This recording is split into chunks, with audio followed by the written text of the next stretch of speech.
Добрый день, меня зовут Дошана Айнур Дукимбай-Кызы. Я являюсь руководителем терапевтического отдела номер 2 в Национальном научном медицинском центре. Стаж работы более 10 лет. Моя специальность врач-гастроэнтеролог и гепатолог. Заканчивала магистратуру и докторантуру.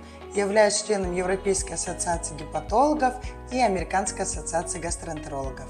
В отделе терапии оказывается стационарная медицинская помощь пациентам со всех регионов страны с ревматологическими заболеваниями, такие как системная склеродермия, системная красная волчанка и ревматоидный артрит, с хроническими заболеваниями печени, циррозы различной этиологии и аутоиммунные заболевания печени.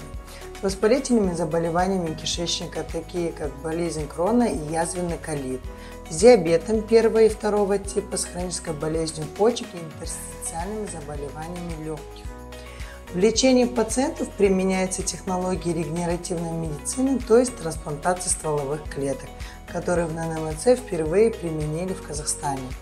В отделе терапии работают специалисты различного профиля. Это гепатологи, гастроэнтерологи, нефрологи, пульмонологи, ревматологи и эндокринологи.